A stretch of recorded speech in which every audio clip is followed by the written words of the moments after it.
Midakyapi. Welcome to 7 Gen Voices, an ongoing dialogue that promotes solutions that are grounded in the wisdom of our ancestors and benefit the next 7 generations. The 7 Gen movement is unifying people like you and me who want to create a better world for future generations. Midakyapi, Tehilapi Maniwi Imachiapi. Welcome to the second episode of 7 Gen Voices. My name is Jillian Wan and I'm your host for today. In today's episode, we are speaking with members of the Food Sovereignty Initiative from Sicangu CDC. And as you may recall from our last episode, the Food Sovereignty Program is a part of the Three Sisters, and they're a part of creating a better world for future generations. Thank you all for being here today. First, we have Matt. Matt, if you can go ahead and introduce yourself. Yeah, I'm Matthew Wilson Machaplo. Hi everybody, my name is Matt Wilson. I'm the director of the Sicangu Food Sovereignty Initiative. Awesome. Ed, if you want to go ahead. Hello everyone, my name is Ed Hermany Horses. I am the garden manager for the Sicangu Food Sovereignty Initiative. All right, we also have Michelle. I'm Mitakiape Michelle Machiape Exto. My name is Michelle Hawkes, and I am the market manager for the Food Sovereignty Initiative. Awesome. Thank you all for being here today, taking time of your busy days to be on this show. We're so excited to talk more about food sovereignty. Matt, I just want to go ahead and start with you. Can you please just tell us what food sovereignty is and what it means? Yeah, so there's like a generic definition, which kind of revolves around people's rights to healthy, culturally appropriate food produced through ecologically sound and sustainable methods. But the way we define it within our program is just basically people's right to define their own food system and having a part in that food system. So being able to source your food locally, knowing where it comes from and who is producing it. Yeah, I think that's so much, that's very common nowadays. People want to know what they're putting into their bodies. They want to know what they're eating. They want to know how it's actually going to benefit them. So it's good that people are, especially within our community, they're becoming so much more mindful of that. And they're starting to learn more about food sovereignty. Can you tell us about why it's so important for communities to be involved with food sovereignty and learning about it and learning how to do it on their own? Yeah, so taking what's happening right now in the world with everything with COVID, it's really important to see where the state of our food system is right now. Right now, we're getting a lot of our food from these big distributors, and right now they're having a hard time getting food to people. So it's really important right now that we take the time to learn how to grow our own food or how to source our own food, whether that's foraging or hunting. But I think it's really important right now, especially just getting that knowledge down and then just be able to provide food for yourself. Mm-hmm. Yeah, one thing I've been experiencing on my own is, for one, I go to the grocery store and the vegetables and fruit aren't as fresh. And when I was going to the local food market, I mean, it's a whole different story. You get more and you pay less and it's a lot more fresh. So I definitely support that. Can you tell us about some programs that are happening locally? Yeah, so one of our partnerships that we work with is Carmelita Silly at the SGU Greenhouse. She does a lot of seed starting. People are able to go there and buy starter plants to start their own gardens. This year, we're actually going to take our own approach in starting our own seeds so that more people can actually get more seed starters from Carm. There's a lot of people within the community who are doing their own food sovereignty within their own houses and backyards. Some people I see are growing their own gardens. Some people are raising their own chickens, and some people are learning how to identify wild foods. Other programs that I can think of off the top of my head are RC Childcare. They're doing a lot of cool stuff around bringing culture back, and then part of that is with food knowledge. So there's a lot of cool things going on right now. Yeah, awesome. I'm going to go ahead and talk to you, Ed, because you mentioned that you're the garden manager. And can you tell us, what goes on at the garden, and also tell us about what kind of plants and foods are you growing out there?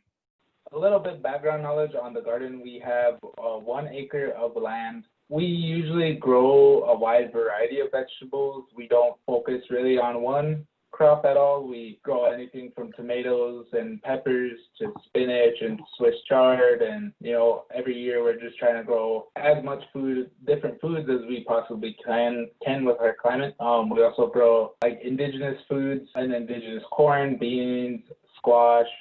We also grow indigenous, some watermelons that I believe the Cherokees were growing back in the day. We also grow we add last year we added more perennial stuff like rhubarb and asparagus, and every year we're trying to figure out more different things we're trying to grow. Usually what goes on up there is it's split up between the different seasons, like spring, summer, fall, winter. It depends on the time of the season. In spring, it's a lot of prepping the garden, getting it ready for planting, adding any nutrients that we need, planting any crops that we, our springs are kind of hazy and dodgy, so we don't really have the best spring season. So we don't do as much planting then. It's just kind of we'll plant some things just to see and test out. Summertime, basically, that's intern. We also have interns, and they're usually in the summertime, and that's also a lot of more just maintaining, planting some fall things, seeding fall things, just a lot of maintenance like pulling weeds, composting, taking care of our chickens. And fall is usually when we have the time that's when all of our food starts really hitting, like the tomatoes and peppers, and that's when we could get the cool weather stuff that we usually can't get in the springtime is good for fall. And usually fall is the busiest time, because the second busiest time due to markets and stuff. And then winter, it's usually more calm. So that's how we kind of split it up of what's going on in the garden, is by the 4 seasons. Okay. Yeah, it sounds like you guys really have a lot going on out there. There was a time where I had this awesome experience where I was given a tour of the garden. And if it wasn't for that tour, I wouldn't even have known that I had an interest in gardening or growing food locally. Do you guys give tours of the garden?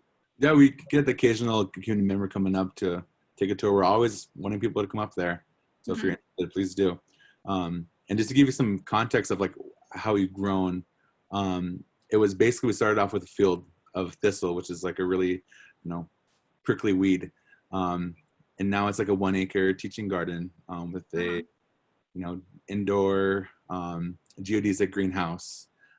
So we were able to grow year round, or at least extend it a little bit.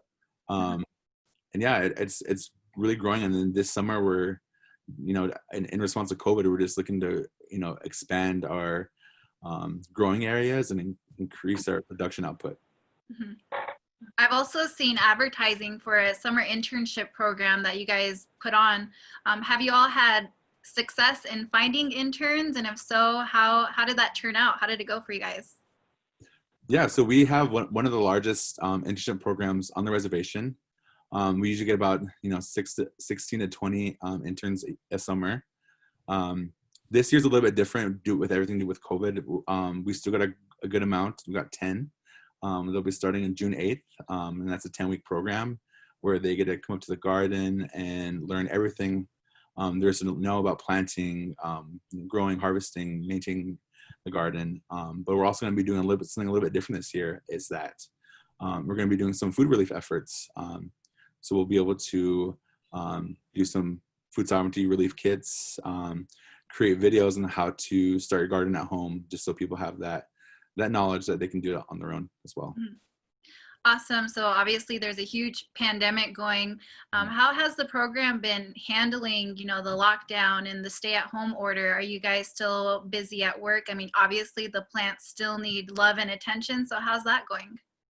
Yeah, there was definitely a transition period whenever we switched to working at home. just learning how to get everything online. One area that took a big hit was our community engagement activities. So we do a lot of programming with youth, and one of them is a cooking class at the Boys and Girls Club. So we're just looking at ways to make everything online and accessible that way. So we do that online on Wednesdays. It's live cooking classes. So, take a look at it if you guys can. Okay. Also, you mentioned some COVID relief boxes. I would like to ask Michelle about those because I know she's a part of, getting those going. Michelle, can you tell us a little bit more about the COVID relief boxes? For that project, we are tapping into our local vendors and our local producers who we're going to try to source all our products locally and, just through tribal producers. So if anybody out there is wanting to sell some vegetables, or if you got bread or anything, look us up and we'll try to add you into our market boxes or our COVID boxes. Awesome. What about the mobile market? I've heard discussions about this, but I'm not exactly sure what that is. Can you tell us? Okay, so for the mobile market, we'll be coming out to we'll have 4 different routes, and we'll be hitting up 14 different communities that are considered in a food desert. And so some of our inventory will be pantry items, dry goods. We'll also have milk, egg, bread. We're gonna have some meat products and some traditional products also will be available. Wow, that sounds amazing.